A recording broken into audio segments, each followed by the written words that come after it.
And we are finally recording, peeps. Welcome to another podcast.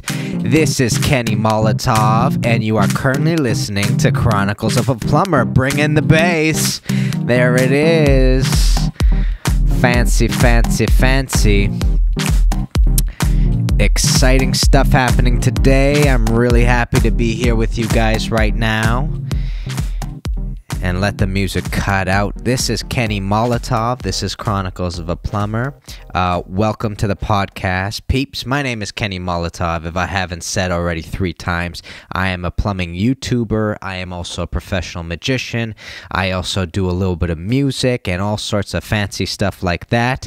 And this here is my weekly podcast. So let's get straight into it, shall we? If we go on to the internet right now, I just want to let you guys know this is the video version of the podcast. If you just wanted an audio version of the podcast, we have it on a few different platforms. You can get it on Anchor, which is what you're seeing right here.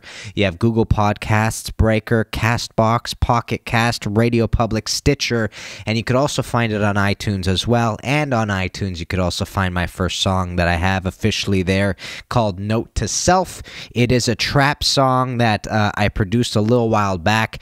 I have it on YouTube as well. If you go down into the description below, you can find my music channel and also my magic channel there if you wanted to see any other things that I did myself. And aside from that, let's get into the topic of the week, which is plumbing, man. So let's jump into the channel. Let's talk about it right away. Currently sitting at 1,709 subscribers. As of last week, we hit 1,700 subscribers. So peeps, I got to thank you guys from the bottom of my heart. I appreciate all your support and all your love and you guys checking out the videos constantly and you even chiming in and let me know what you guys think, how everything's going with you guys and everything like that. I really appreciate that. It makes this process so much easier and so much better because having a community around is always great. It's always great to bounce ideas off of each other and talk about plumbing related issues. And I gotta say, I did upload a video as of yesterday. Today, by the way, is Sunday, and I'll give you the full date right here. Hold on. Drop my phone, man. Today is Sunday, June 24th.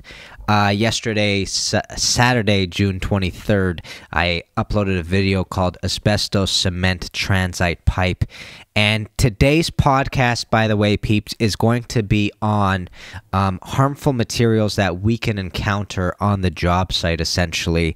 And I did that because that's what essentially occurred with the video that I uploaded this week. It was about asbestos cement and transite pipe. And I do have a disclaimer at the beginning of the video, which basically was me telling you guys that I don't think Dad and I handled the material as best as we could and should have, and that I'm also planning on taking a course right now. I'm signing up for a course about asbestos just so that I can be informed so that next time we ever have to deal with asbestos pipe, which is more common than you probably know if you're new to this, so that I can handle it better and Dad and I can handle it better and make sure that we're safe. Because in doing all the research to the video that I uploaded about asbestos cement, I came to realize just how devastating of a material it is. Asbestos, when it becomes airborne, when the fibers become airborne and they're inhaled, can have devastating effects on the human body, and it's not something that I take lightly. And when I found this all out and I sort of started watching what the industry standard was for people handling asbestos cement, I came to realize that we fell short. And for our own safety and for the safety of the viewers, I had to put the disclaimer to say, look, this isn't where it should be. I don't want you guys to take this as the correct practice. There were things that we're doing that were correct, but there was more that needed to be done, and you basically have to make sure that you're doing those things to make sure you're safe, okay? So what I'm going to do, my promise to myself and my father, and also my promise to you guys as a community, is I'm going to take this course. I'm going to find out as much as I can so that the next time I do a video about asbestos cement, that I am on top of it, that you can actually find out from the video what exactly that I learned that you have to be doing to make sure that you're safe with the material, because it is really, really, really scary stuff. So if you haven't already seen the video, go ahead and take a look at it. It's this one right here on the bottom left.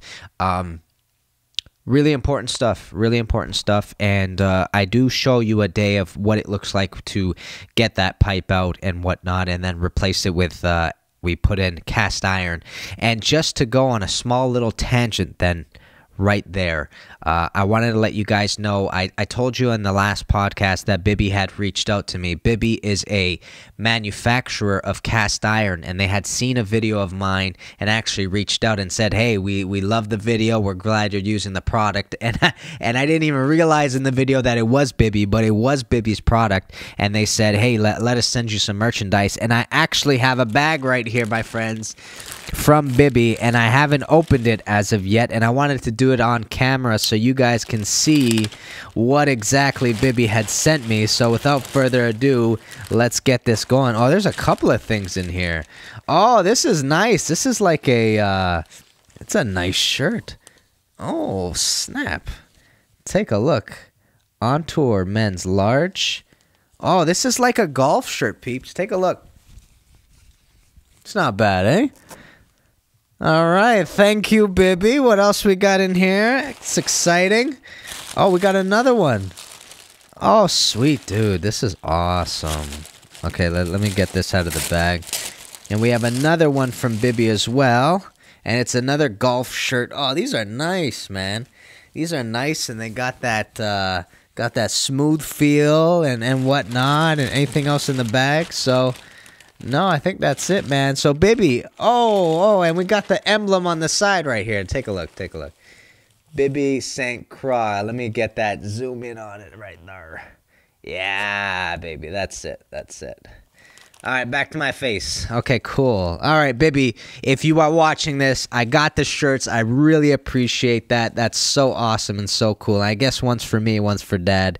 So I'm definitely going to be wearing these in the summertime, which is right here, right now. Exciting stuff. So just want to let you guys know that Bibby did end up keeping their promise and sending me some merchandise, which is super cool. So, Bibby, thank you for that once again. So that was the video that I had posted just yesterday. Take a look at it. Asbestos is actually more common than we expect it to be. It's in a ton of buildings right now. And I think what's scary is that asbestos was put in everything at one point in history, from plaster to shingles to cement pipe to, man, they found ways to implement it into everything because it was cheap on labor or cheap on cost, but at the same time it had a really good fire rating. So asbestos doesn't burn, from what I understand, and it's all basically talked about in the video. But because of that feature as well, it also held up to code. So it also made a lot of sense to be putting it everywhere. And it wasn't until they realized what the devastating effects were on the body that they started saying, man, we really shouldn't be using this thing anymore.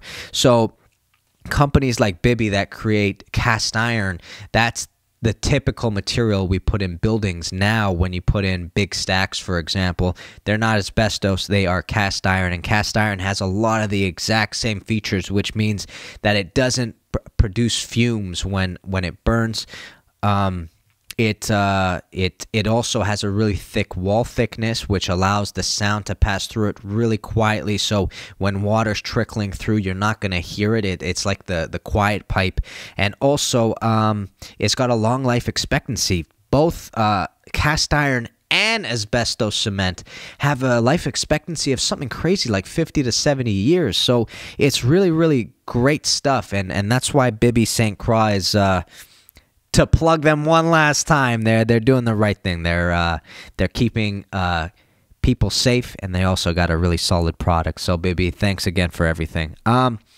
So let's jump into the week. I'm going to tell you guys about my week, and then later on we're going to start reading in on some of the most dangerous materials that are being used in construction.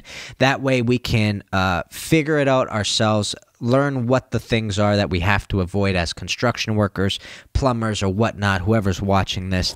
And that way we're sort of informed, right? So that we can react to it when we need to. So if we know something's toxic in our area, we can take the proper steps in order to protect ourselves. That's the basic theme of what today's podcast is going to be about.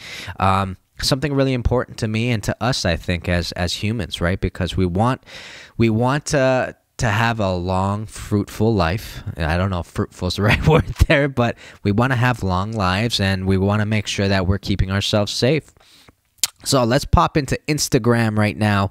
By the way, peeps, I'm on Instagram. I'm also on Facebook, and I'm also on YouTube. So if you want to check me out to all those things, if you want to subscribe to all those things, you can keep up to date as to what's going on in my life. And I'm going to start off by talking about this picture right here.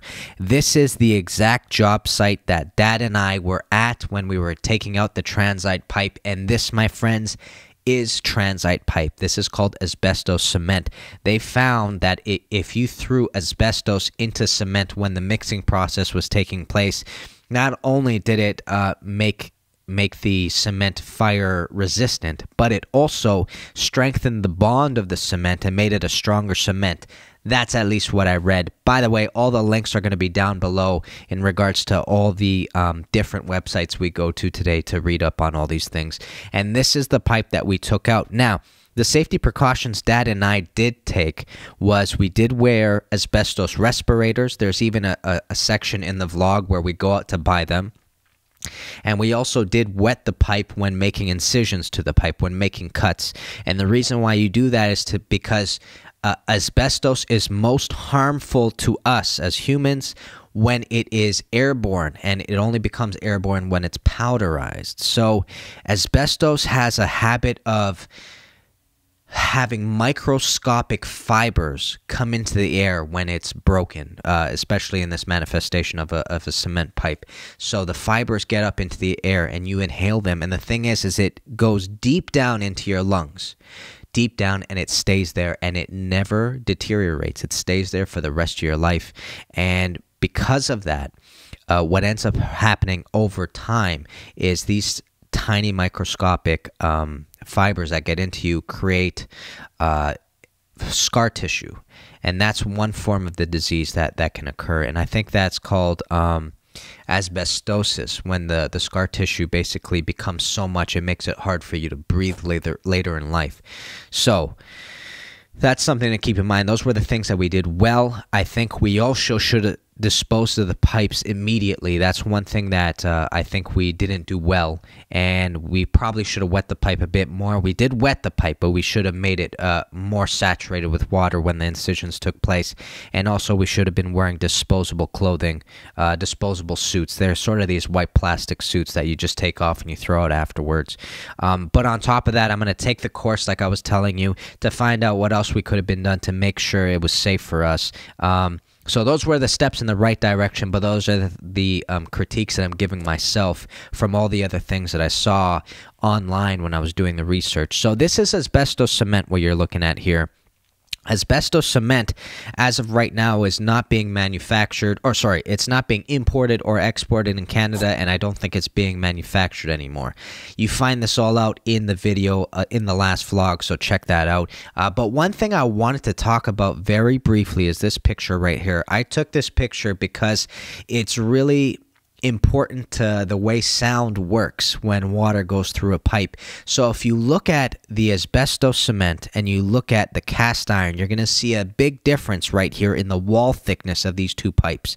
And wall thickness is everything when it comes down to making water quiet. And that's why a lot of people opted for thick pipes like this, because when you have storm water coming in and it's in an ABS pipe, for example, or a plastic pipe, it's really loud. Every time you flush a toilet in a house that has ABS, if it's not insulated well, you are going to hear it, my friends. And that's why they opt for these sorts of pipes, because these pipes really dampen the sound quite a bit. And that's why when you go into new builds, new high-rise buildings, when you go into new high-rise buildings, you're going to see a ton of cast iron being used in there, because it makes the sound so much quieter, and there are tons tenants in there, and it's just beneficial to everybody when you have cast iron. The downside of it is that cast iron is a little bit more expensive, so that's why in new homes you don't typically see cast iron anymore. You see more ABS plastic pipe. But I do know some people, like my plumbing teacher was saying, that when he had built his home, he decided to go with cast iron just so that everything's super quiet. So that's something to keep in mind. The wall thickness of the transite pipe here is way thicker than the cast iron. And I would be interested to know what the difference in sound is between these two pipes, but I obviously am not going to do any field tests with any asbestos anymore since this whole thing happened. So that is what sparked the conversation of asbestos, and that's what the video is all about. And this is the picture I uploaded on Monday, just so that I could show people what the vlog is going to be about basically this week. But let's talk about this, because this was Tuesday and Wednesday for me. On Tuesday and Wednesday, we went to that job site I was telling you guys in the last podcast, which was the one where the storm drain basically backed up and almost like 2 inches came into this huge warehouse that we're working in.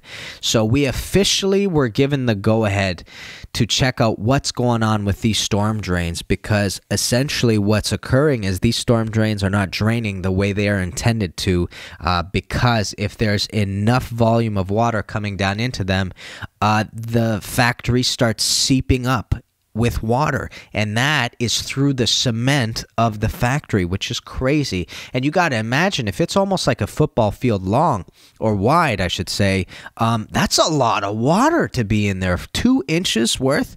And this all came about when there was it was an ice storm a few weeks back, well, a few months back right now, and that ice storm sort of it was the first sign of what was going on with these storm drains. So we went into this place basically, and we were given the go-ahead to figure out what's going on with these drains. Now, we had to bring in the triple threat, as I like to call it.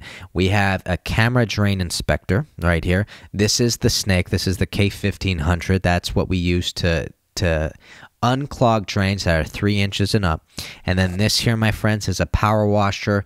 A lot of the people on YouTube call it a jetter, and same on Instagram, they call it a power jetter. What is it? Jetter for, yeah.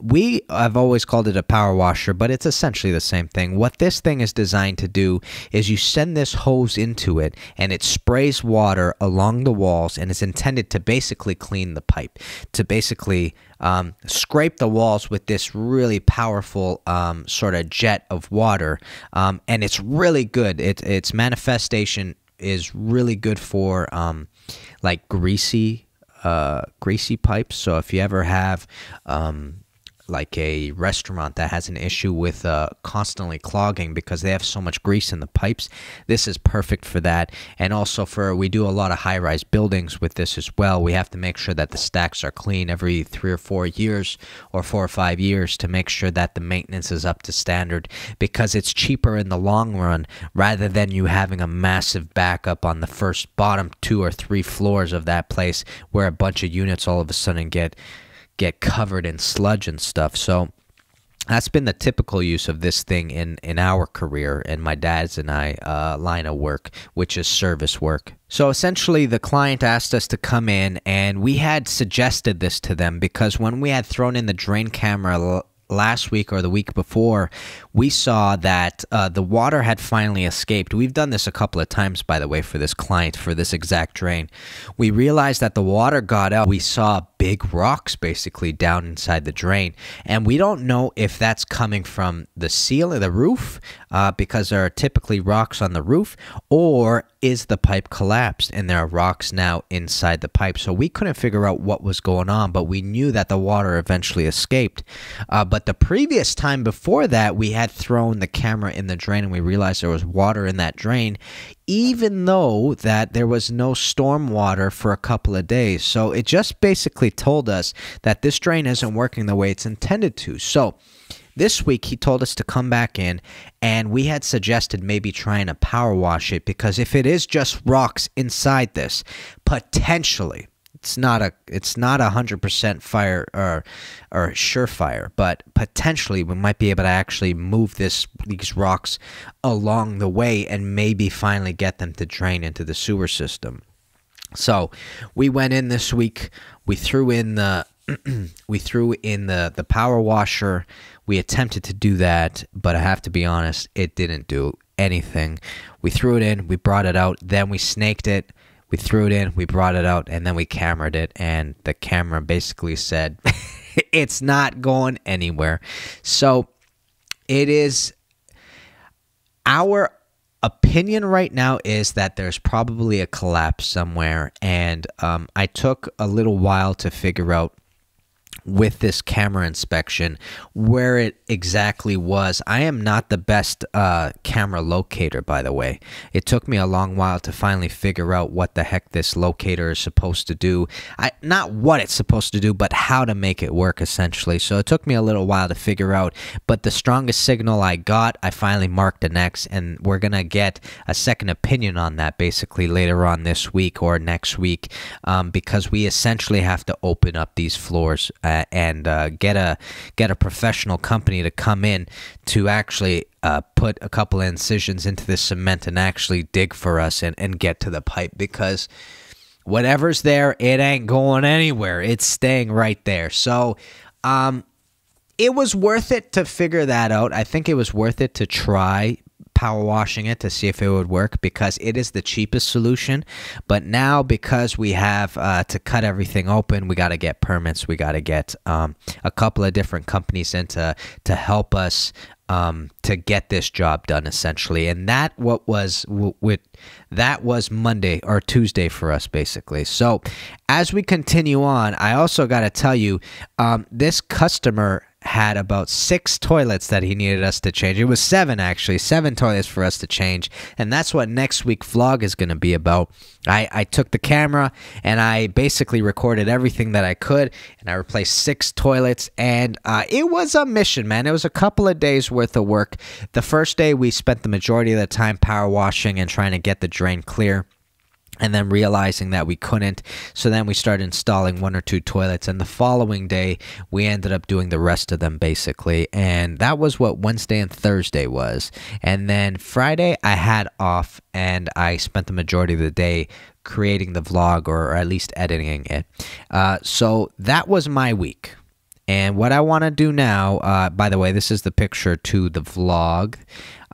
What I want to do now is get into the conversation that I was telling you guys about. I want to talk about the most dangerous materials that we typically use as construction workers. And I got a couple of websites that I found, and we're going to go from general to very plumbing specific a little bit later, because I do want to talk about specific pipes that I've heard in the past are toxic.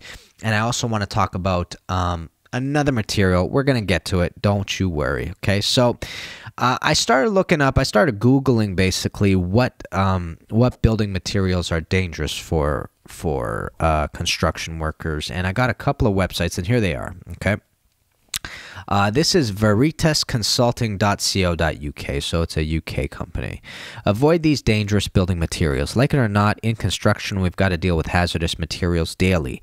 Every building in the world has them buried somewhere within. A bunch of these materials are natural and some aren't, and most weren't even known to be dangerous until recent years or decades. So we can at least be grateful we've got the knowledge to protect ourselves, which our father's generation didn't have. Okay, that's true. I think that's how asbestos was sort of figured out. From irritant to deadly.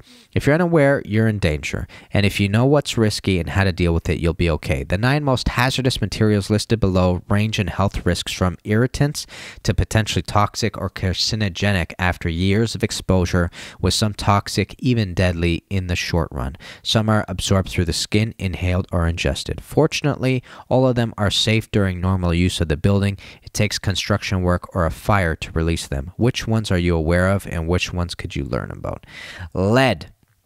Lead is a conversation we're going to have about. Lead is something we're going to have a conversation about because lead is something that we deal with specifically as plumbers. In plumbing, you have two types of solder that you use. You use 50-50, which is 50% lead, 50% zinc, I think. And the other one is lead-free, which is, I think it's pure zinc. Or it's got a couple of different ions in it. I'm just pulling words out of the sky.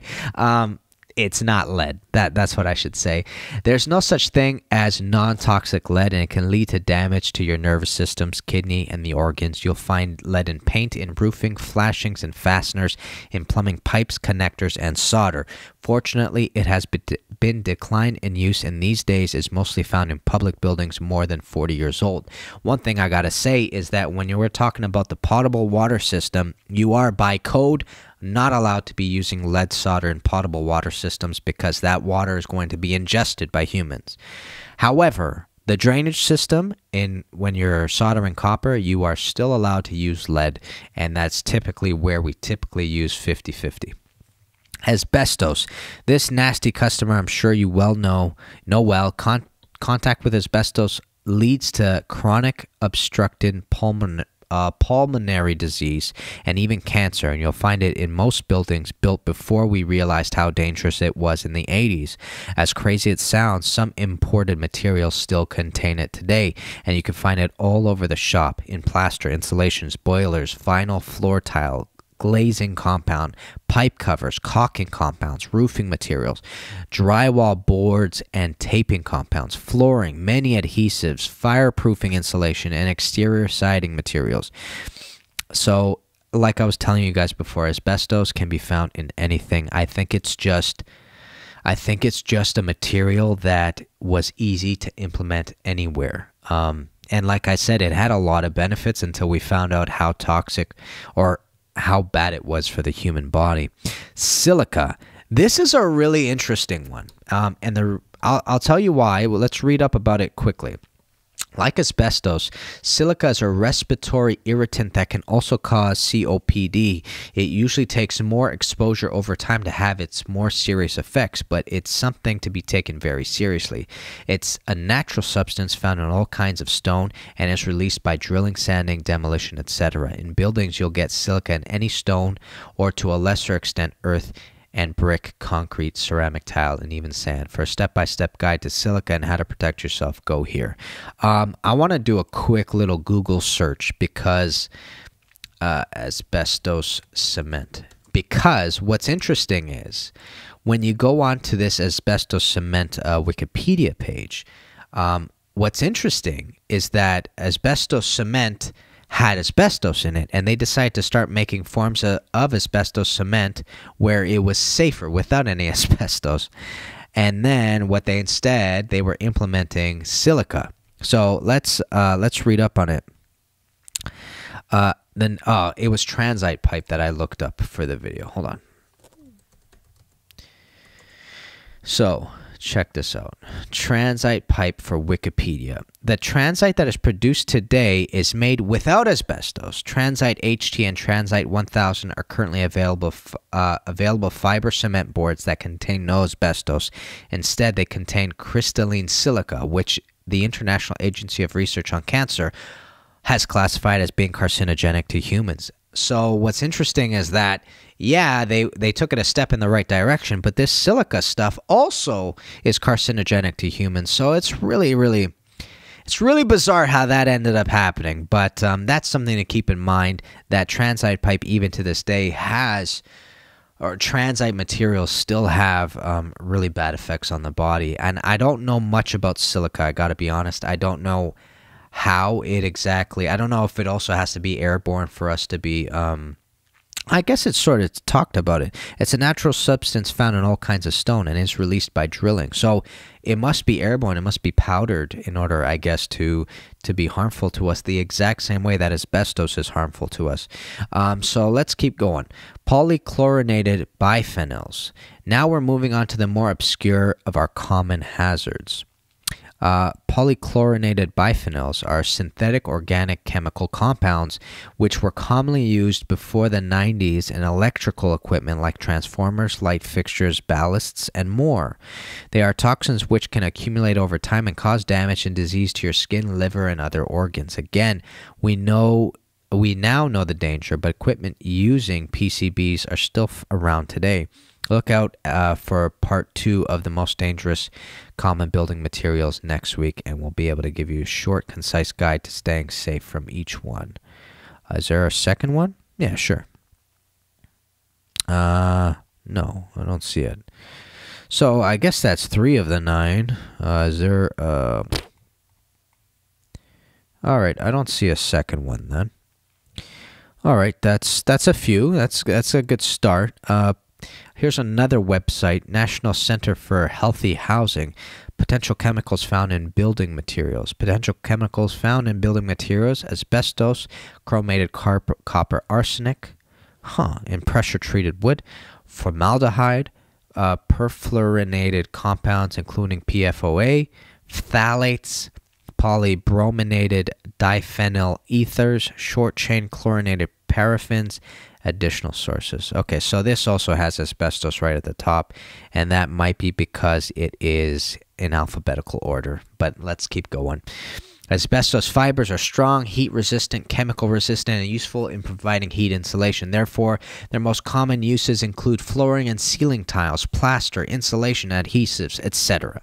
Asbestos is a known carcinogen, and inhalation of asbestos fiber is known to cause respiratory problems and lung diseases such as asbestosis, mesothelioma, or lung cancer. All 3 of these diseases experience delayed development, and the disease may not manifest for 10 to 40 years after the initial asbestos exposure. This is sort of the stuff that kind of terrified me when I was reading it, which is what led me to understand that Dad and I should have been protecting ourselves even more. When I read that, I realized, man, there's no going back. There's no way to sort of clear out your lungs when you're dealing with this sort of stuff. It literally is that because you're subjected to that material, that's it, sort of thing. So the only way to really make sure nothing bad happens in this sort of way is by making sure you're safe and by wearing the right respirators, by basically just not subjecting yourself to these sorts of materials. They're foreign to the body, and they don't work well when they get inside. So when I heard about this latency period, I think in the back of my head, and I'm sure in other people's heads, we're thinking to ourselves, oh man, we'll know if something's wrong.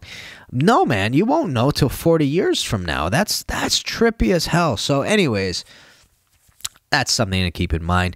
Asbestos that is intact, undisturbed, and overall good condition does not necessarily pose a problem to human health. Deteriorating and damaged released fibers into the air. A professional is needed to remove or repair asbestos-containing material that are damaged or will be disturbed during a home improvement project. Yeah, so in other words, asbestos cement, for example, the transite pipe that we were removing, it is not a problem if it's just sitting there and it's connected and nobody's disturbing it. It's only when we start actually cutting into it that it becomes a problem. And even worse, if you start drilling into it and cutting it with some sort of like a grinder or anything like that, the more powderized you create these things, the more airborne the asbestos becomes, and that's when it becomes the most harmful. So in other words, if you had asbestos pipe in your building, you might not have any health effects because it might be in good condition and whatnot. It's only when it starts deteriorating that it starts becoming a problem, or when you start taking it out that it starts becoming a problem. So that's one thing to keep in mind, that it's not the worst thing in the world for you, but there are circumstances where it can get worse. And that's why, in my opinion, why make that risk? Why put that risk there? Let's just take the damn thing out of the equation altogether. So chromated copper arsenic in a pressure-treated wood. Chromatic copper arsenic is a pesticide preservative used to prevent rotting in lumber designed for outdoor use. CCA contains arsenic, chromium, and copper, and is widely used for residential purposes in the United States from the 70s until EPA phased it out in 2003. So that's a good 30 30 years, man. CCA treated wood can be found virtually anywhere outdoor lumber is being utilized, such as play sets, decks, and picnic cabins. Oh, okay. That's everywhere. CCA treated wood can be hazardous to human health because arsenic is a known carcinogen. Exposure to arsenic can cause cancer for the lung, bladder, skin, kidney, prostate, and nasal passage. Arsenic exposure can also lead to nerve damage, dizziness, and numbness. Arsenic can leach to the surface of treated wood, becoming accessible for absorption through exposed hands and skin touching the wood surface. Holy crap, and especially in the case of children, ingestion through normal hand-to-mouth behavior. Arsenic can also lead into the ground surroundings and location of the treated wood. I think what's most depressing about this stuff is just how abundant these things are in real life, and how close we were to it as humans. I find it really depressing that extensive research isn't done all the time to figure out if things are corrosive to us as humans, but even corrosive to the environment. You know, like you hear about stories about how fishermen used to use this technique where they throw a net down, and this net would basically scrape the bottom of the ocean at that point, and it would pick up anything that was there. And it was great for fishing, but it would destroy coral reefs basically, and it would take centuries for these reefs to get back to their original state. I feel like there's a loophole going on here, and we're not being as responsible as we should be as humans. You know what I'm saying? And I think we're getting better. I don't think we're always going to be like this, knock on wood. I hope we aren't, at least. It just depresses me, man. There's just, like, we could have just not used this crap, you know what I mean, and started harming ourselves with it. Anyways, formaldehyde is used widely to manufacture building materials and numerous household products. It is also a byproduct of combustion and certain other natural processes. Thus, it may be present in substantial concentrations both indoors and outdoors. In homes, it's a byproduct of combustion, so it needs to be burned. In homes, the most significant source of formaldehyde are likely to be pressure woods products made using adhesives that contain urea formaldehyde, UF resins. Pressed wood products made for indoor use include particle board, hardwood plywood paneling, and medium-density fiberboard, which contains a high resin-to-wood ratio than any other UF pressure wood product and is generally recognized as being the highest formaldehyde-emitting pressed wood product. Formaldehyde is also used to add permanent press qualities to clothing and draperies as a component of glues and adhesives, and as a preservative in some paints and coating products. Formaldehyde, a colorless, pungent-smelling gas, is known respiratory irritant and carcinogen. It can cause watery eyes, burning sensation in the eyes and throats, nausea, and difficulty in breathing in some humans exposed at elevated levels. So you have to burn this. It's a byproduct of combustion and certain other natural processes. I don't know why they don't tell us what these natural processes are, but yeah. Yeah, let's keep going on this really happy tangent. Yes, perfluorinated compounds, including PFOAs.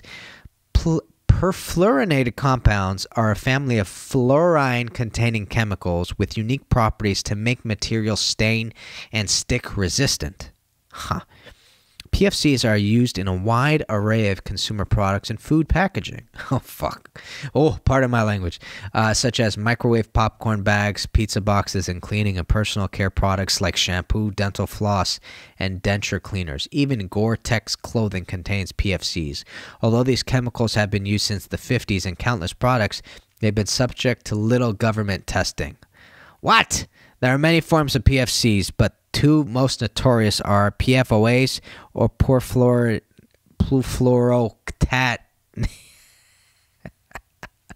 This is why I didn't go into science. When we had to sit down and write out the nomenclature of what the compounds were, I was losing my mind, peeps. I was like, what is this word? Holy crap. PFOA. Or perfluoroctanoic acid, used to make Teflon products. Teflon is Teflon. I know of Teflon tape. Is Teflon also what they use for bulletproof vests? Let's take a look. What is Teflon? Show me. Oh no. Is Teflon cancerous? Teflon is a registered trademark of Chemours Company as a range of fluoropolymers, best known as Teflon. May also refer to Teflon, a nickname given to persons whom criticism does not seem to stick. What is Teflon tape? Let's just look at tape. I know what Teflon. What's Teflon tape? T-tape? Oh, this is T-tape.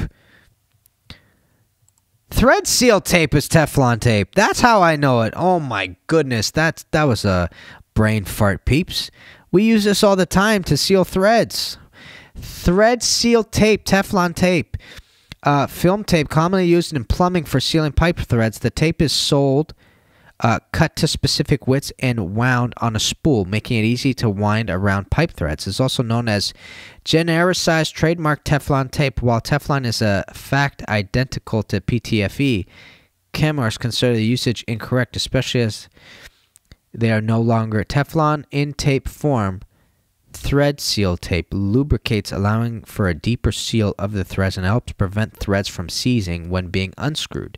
The tape also works as a deformable filler and thread lubricant, helping to seal a joint without hardening or making it more difficult to tighten, and instead making it easier to tighten. Typically, the tape is wrapped around a pipe's thread 3 times before it is screwed into place. It is commonly used commercially in applications including pressurized water systems, central heating systems, and air compression systems. Is that what it said? Air compression equipment. Hazards. Overuse or misapplication of thread tape may be a hazard. Excess application of PTFE tape can prevent mating threads from fully engaging. I've never heard them as mating threads, but you have a male and female.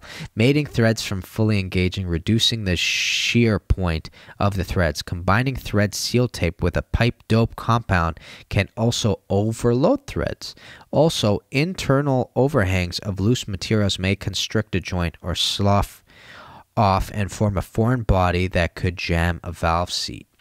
Therefore, use of PTFE tape as thread sealant is generally not considered appropriate in fluid power hydraulic systems. Okay, so a couple of things I definitely know. Overuse of thread tape.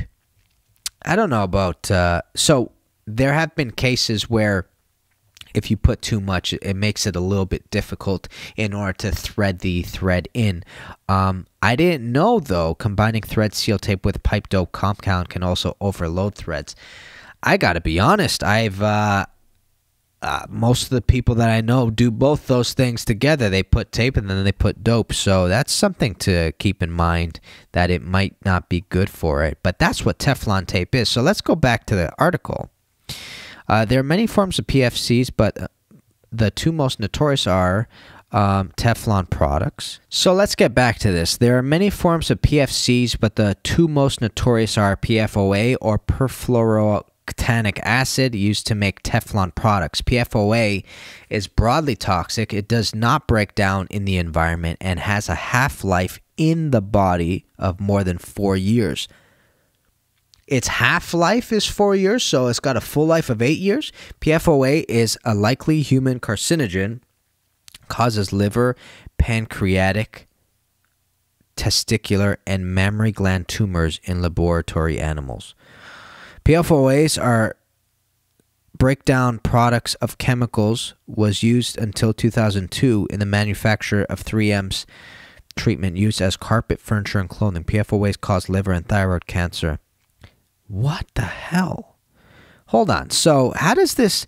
So this is directly related to plumbing because we use Teflon tape in the plumbing industry. That's why this is, we got to read this again. Perfluorinated compounds are a family of fluorine-containing chemicals with unique properties to make materials stain and stick resistant. PFCs are used in a wide array of consumer products and food packaging, such as microwave popcorn bags, pizzas, and cleaning and personal care products like shampoos, dental floss, and denture cleaners. Even Gore-Tex clothing contains PFCs. Although these chemicals have been used since the 1950s, they've been subject to little government testing. So now the next question is, how do PFCs, how are PFCs, are they PFOAs or PFCs? Jeez. PFCs. How are PFCs toxic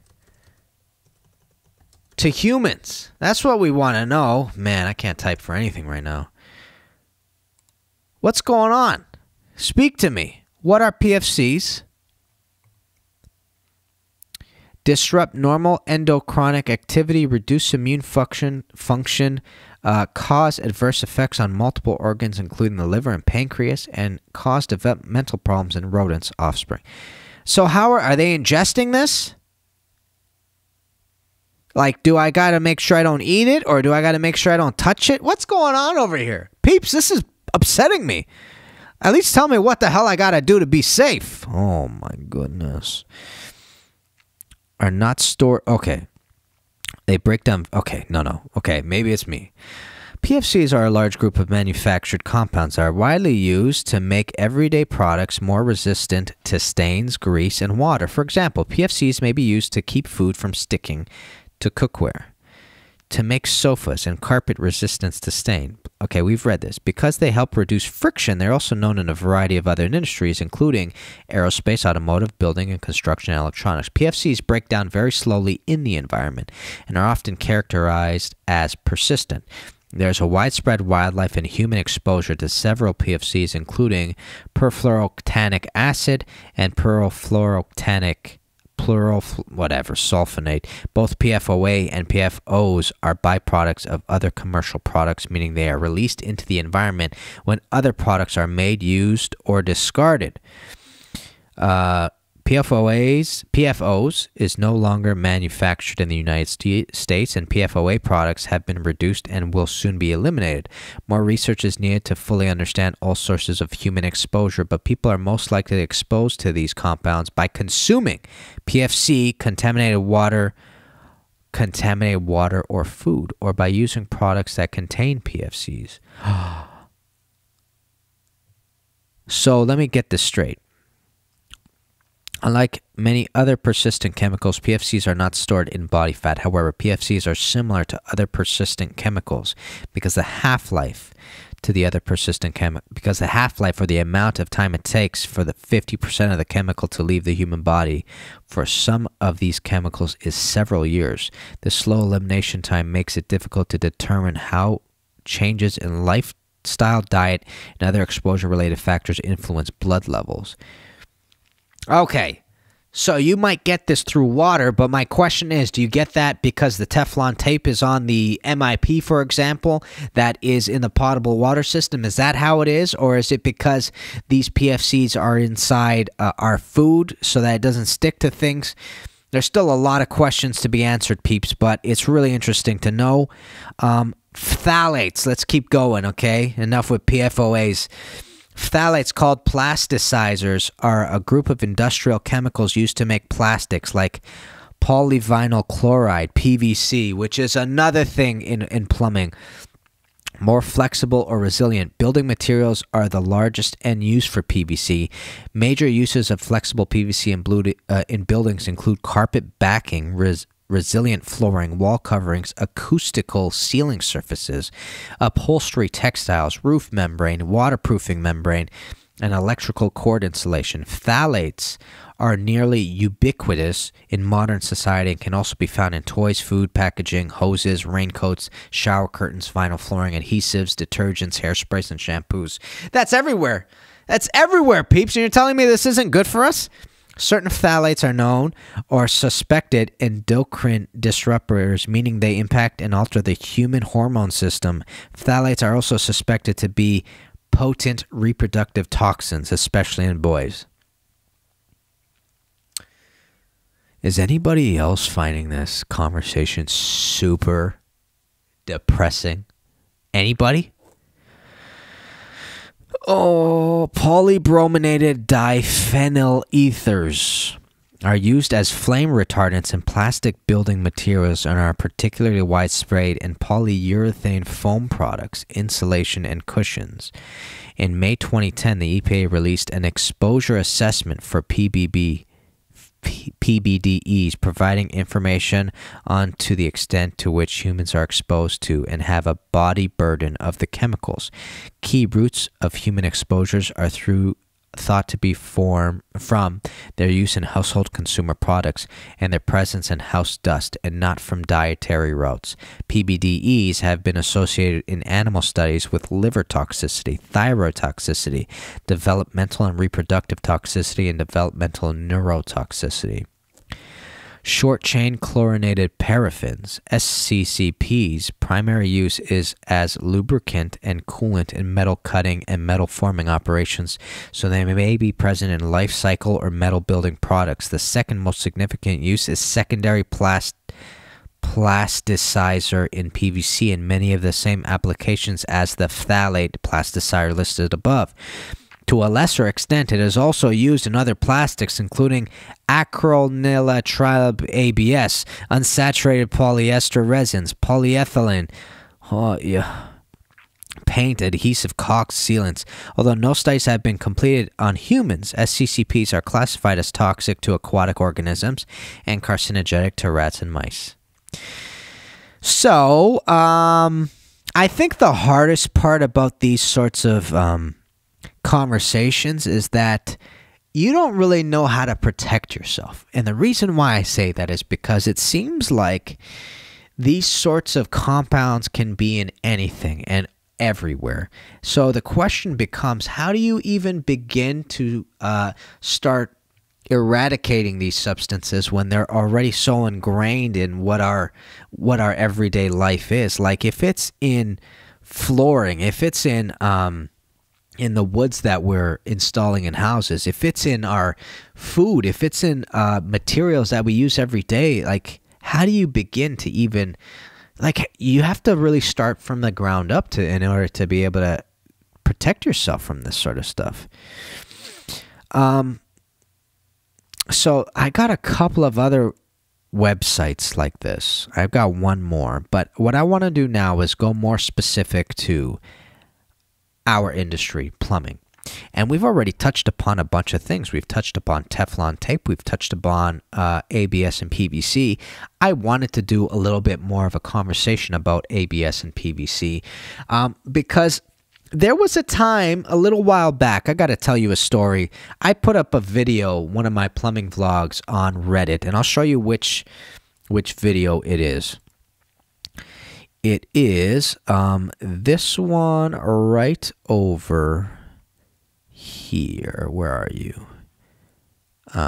This one right here. ABS and PVC plastic pipe plumbing installations. And inside that video, I stated something that I've been told a couple of times. One, from my father, but second, and most importantly, from my plumbing teacher at school. And what the plumbing teacher had told us was that ABS, when it is burning, the fumes that it gives off are toxic. So, before the flame even gets to the floor above, there's a big potential that people will die strictly because of the smoke that comes off of these pipes. That's what I heard, okay? That's what he had told us specifically.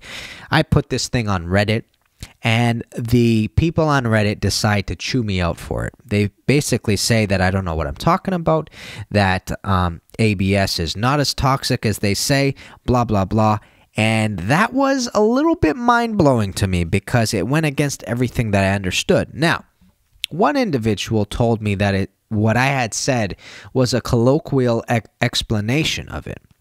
And instead of it being toxic, it's just not according to code because of its smoke factor, the amount of smoke it produces. And I really I really don't know what to do with all that information. They might just be trolls. Some of them didn't, like that gentleman I was telling you about that called it a colloquialism. I didn't take it as him coming across as, I don't think he was intending to harm with the conversation that he was having. But I am still confused by all of that because I don't know which information is correct.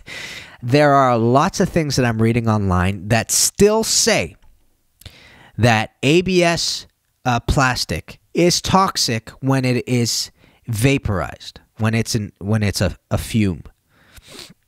And what's interesting is when I did the research for this podcast right here, a lot of the ABS conversation was not about pipes. It was actually about 3D printing, which is a really interesting manifestation of the issue. Because with 3D printing, they need a material to print with. And a lot of the individuals printing are using ABS. Now, the questions they're having are, how toxic are ABS fumes? And here's an article I found from 3dprintingindustry.com, and let's read it quickly. While everyone knows the unpleasant odor from ABS cannot possibly be healthy to breathe in, most of us generally do not really care. However, not only ABS but also PLA may release toxic fumes known as VOCs, volatile organic carbon. Not all VOCs are actually toxic, but some may be, especially for younger users. Before this becomes a serious health issue, a new study conducted by 3dsafety.org in collaboration with Italian 3D printer manufacturer WASP has analyzed the exact quantities of toxic VOCs as well as potentially dangerous nanoparticles released during filament extrusion in order to assess the potential health risks. The new study presented by Dr. Fabrizio Merle, that is an Italian name, am I right? And Dr. Stefano Mazzoni starts off from other previous research conducted in the early 90s, which demonstrated that during the fusion and processing of plastic materials, several toxic particles are released as gases, including ammonia, cyanhydric acid, phenol, and benzene, among others. Okay, the lab tests show that ABS is significantly more toxic than PLA, but that the corn-based polymer is not exempt from dangerous emissions, especially if extruded at temperatures higher than 200 degrees Celsius. Furthermore, as may be expected, the same material spools, when acquired from different resellers, release very different quantities of VOCs, even if used in the same 3D printer and under the same parameters of speed and temperature. So it does have toxic elements to it. In other words, if you vaporize ABS, it can be toxic to the human body. That's the conversation that I had, and that's what I said. And in this video that I was showing you guys, I was basically saying that we have regulations in plumbing, and we are told to put in specific pipes depending on their toxicity level. So let's go back to it. And what I'm saying, at least according to this information right here, is still holding up. That it is toxic when it is burned, and that if you are upstairs on level 8 and I'm on level 5 and there's a fire in my unit and I decide to take off and there's a bunch of ABS pipe in there, those fumes are going to reach your floor, and if there's enough ABS to go around, those fumes might kill you before the flames even get there. So I think that makes sense. Take it with a grain of salt, of course, peeps. This is only one article, and there are other articles saying differently, I assume. I assume you could find every opinion on the internet, but look, man, I still stand by it, and I still trust the source of my teacher and also my father, because they've been in the industry quite a bit. Now, one of the arguments people were saying was, well, look, ABS is in everything. It's even in our plastic toys. Sure, but are you going to smoke your toy, bro? Huh? Sorry, I'm getting a little bit upset. Let's keep going. A second critical aspect, is that relating to the emissions of nanoparticles, that is, particles with a diameter smaller than 0.1 micron, which can be absorbed directly by the pulmonary alveolus and the epidermis. In this case, the emissions when using ABS vary from 3 to 30 times those that occur when using PLA filament. The test also demonstrates that the time necessary for the nanoparticles concentration in the air to go back to standard levels was between 10 and 30 minutes after the extrusion process stopped. Through a photoionization technology, the study, in brackets, which has been published on 3dsafety.org and will progressively be updated with further information, was also conducted in nylon, polystyrene, PET, and other materials.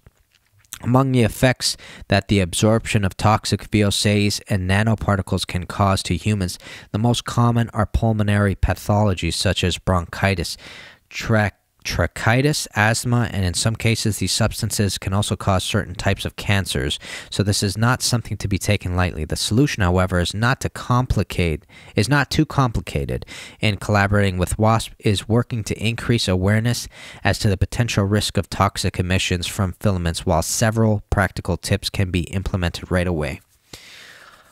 So maybe they're trying to say, though, that maybe the fumes won't kill you by the time they get up to you. Maybe they'll have a long-term effect on you, because cancer can't happen like that. So maybe I'm wrong in that instance, but I don't know. Here's what I definitely know about our industry in plumbing. In houses here in Ontario and in Canada, you are allowed to use ABS pipe. ABS, as we've been reading right now, is quite toxic when it's burned. Now, the question becomes, why is it allowed in houses and it's not allowed in high-rise buildings? And here's the logic that my teacher had given me.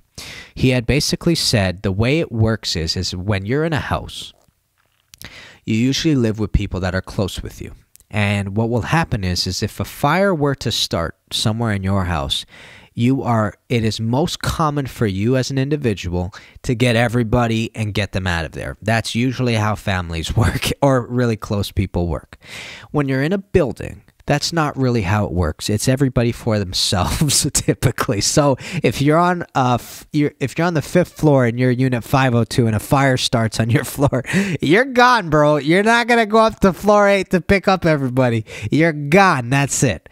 And that's why they employ this logic when deciding what pipes to go into high-rise buildings. And they basically say, okay, in the case that a fire starts, you're not going to go get everybody. And not only that, it's just not easy to evacuate buildings quickly. So you're bound to get some sort of smoke inhalation.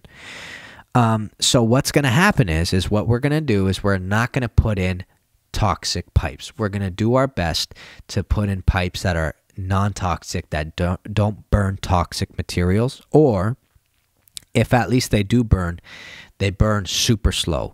From what I understand, and I'm going to look this up right now, the pipe that you have to put in if it's going to be plastic drainage in a high-rise building for residential is PVC XFR. It's an XFR pipe. So it's a PVC pipe, but it is... I'll read it to you. I think it's best that we look up what PVC XFR is. Pipe. So let's read. All right. Contracting, installing in high buildings. What is it? Is there like a Wikipedia page, bro? What is? Let's just do what is. System XFR is the world's first PVC DWV system rated for high building. Okay, fine, I'll read it. It's just a lot of words. You know when you just get deterred from words. Contractors installing DWV pipe in high buildings and plenums had few alternatives to heavy cast iron and copper. IPEX has changed that. System XFR is the world's first PVC DWV system rated for high buildings and air plenums, where the National Building Code mandates more stringent flame spread and smoke development requirements, which previously limited the use of thermoplastic. Suitable for use in combustible and non-combustible environments, System XFR's advanced material has a flame spread rating of 25 and smoke developed classification of 50, which permits it to be installed in high buildings and air return plenums in accordance with local codes.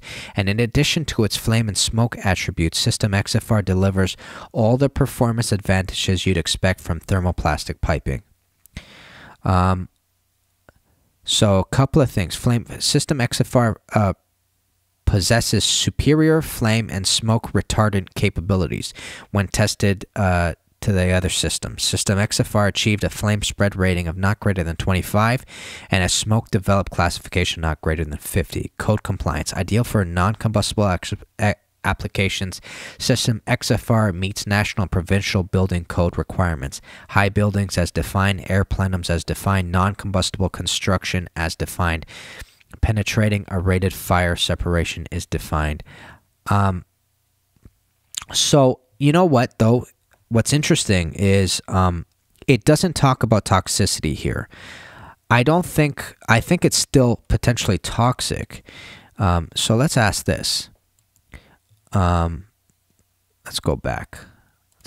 Let's ask this. Is PVC XFR toxic?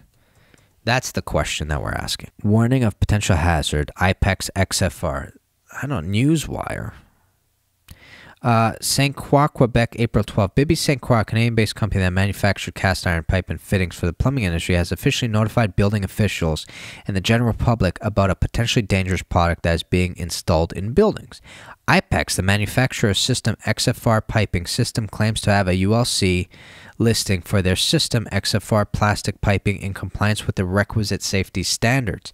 However, 2 independent test reports by prominent third-party testing facilities have confirmed that IPEX System XFR product did not pass the ULC S102.2 10 standard. Test reports prove that smoke developed value of each System XFR specimen was greater than the accepted limit per Article 31519 of the 2015 National Building Code of Canada, which sets the maximum allowance SDV at 50. One of the test results show that SDV System XFR fittings at 325 6.5 times the allowed limit of SDV systems, 7 times the allowable limit.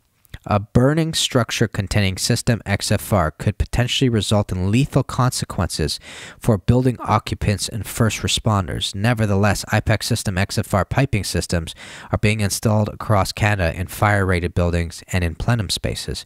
If you're an authority that has a jurisdiction where this product's being used, it is strongly suggested that you make a formal request to IPEX for them to prove the full and complete copy of the testing conducts with results and details of the testing methodology employed. That's really interesting, and Bibby St. Croix was the one that brought this forward. That's interesting too. And you got to understand, Bibby St. Croix and companies like IPEX are in direct competition with one another because cast iron is the biggest material that's typically used, especially when you're dealing with 3-inch and 4-inch stacks, for example. Not only is it great for making sound quieter, but it also fits the requirements needed for the smoke and whatnot. Because look, they didn't talk about toxicity at all about System XFR.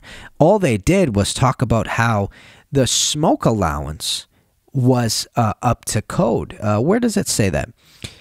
Superior flame and smoke retardant capabilities when tested and achieved a flame spread rating of not greater than 25.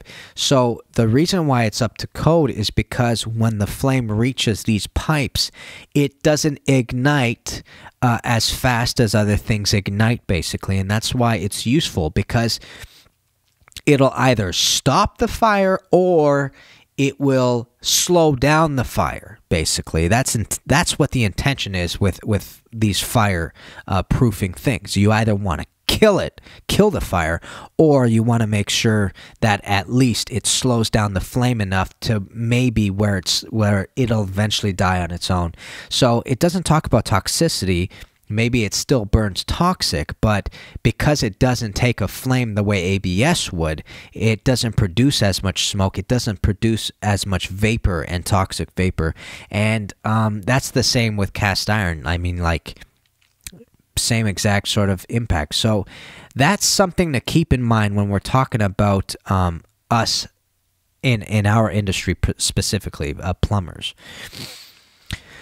And that it's really interesting that it manifested in 3D printing as well. Now, ABS production may be dangerous in vapor form for workers, but while the individual ingredients aren't good for you, it's unlikely you will encounter them because ABS does not break down easily or leach anything into food, water, or soil. This is, I don't know what that is. I think that's, what's this about? Is ABS plastic toxic? So it's talking about leaching toxic chemicals, and that's not the conversation we're having. We're talking about toxic vapors because we don't drink from ABS pipe. At least we don't here in Canada. We do have PEX pipe, and PEX I don't think is an ABS material. What is PEX made out of?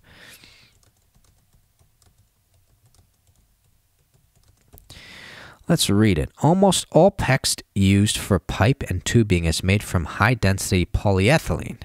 PEX contains cross-link bonds in the polymer structure, changing the thermoplastic to thermosets. Cross-linking is accomplished during after extrusion of the tubing. So this is PEX pipe. This is what we put in for our potable water systems. I know a bunch of buildings now that are made out of PEX instead of copper. It was typically copper before, now it's PEX. And they go back and forth. We still install copper if the customer asks us.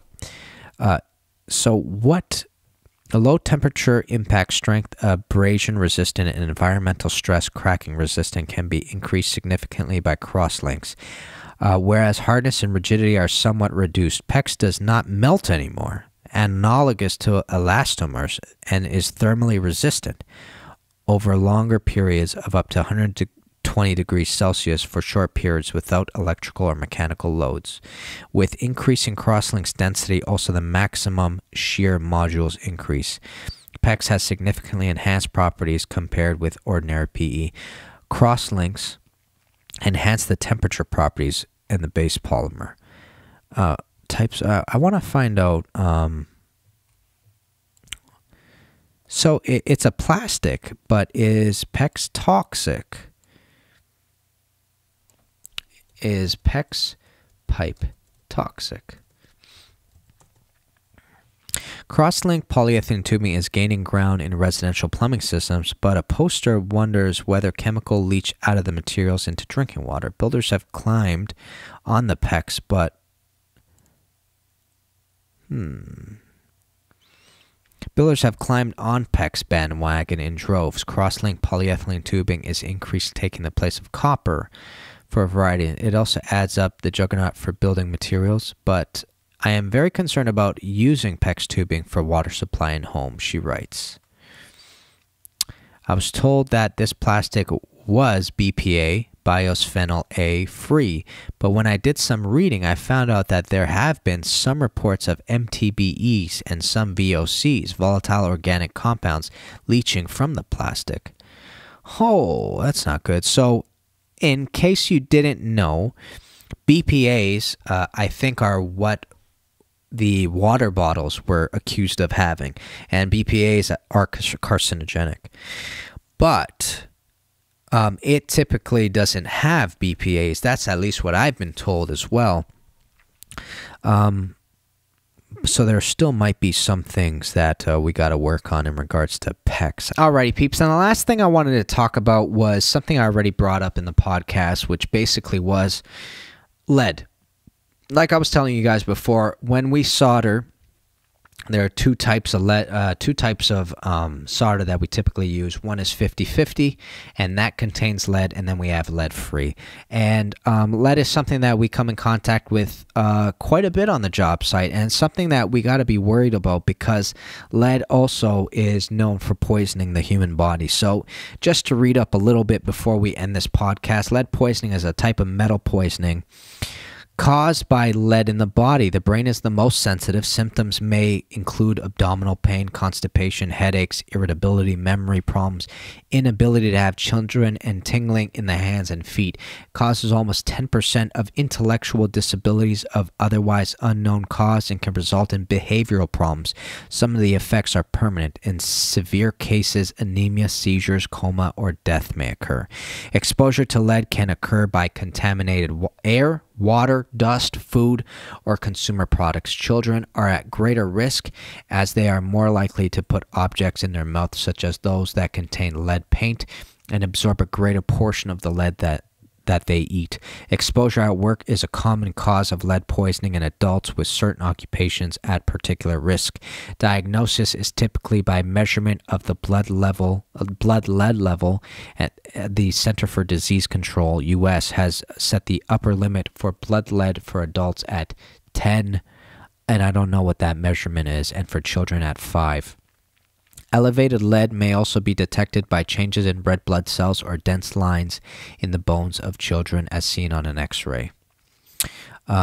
Lead poisoning is preventable. This includes individual efforts such as removing lead-containing items from the home, workplace efforts such as improving ventilation and monitoring, and nationwide policies such as laws that ban lead in products such as paint and gasoline, reduce allowable levels in water or soil, and provide for cleanup of contaminated soil. The major treatment are removal of the source of lead and the use of medication that binds lead so it can be eliminated from the body. Oh, interesting. So there are therapies that you can get into. So all in all, peeps, the main conversation that I wanted to have was that these are things that we are constantly being subjected to, especially since we are in the building. We are in the industry of building homes, of buildings and stuff like that. So it's something that we got to keep in mind. It's something that we got to be safe with. And it was the conversation of asbestos that sort of led me to go and, you know what, let's talk about this a little bit more and let's find out what we have to be aware of, basically. And that is basically it, peeps. That was the podcast for today. Thank you for listening. Thank you for watching. Check out the video if you haven't already on the asbestos thing. I appreciate your constant and ongoing support. Thank you for the 1,700 subscribers. Thank you for Bibi St. Croix sending me some shirts. And I love you guys, man. My name is Kenny Molotov. I am a plumber. I'm a magician. I also do a little bit of music. And I'll see you guys very soon. Kenny Molotov, guys. Peace, baby.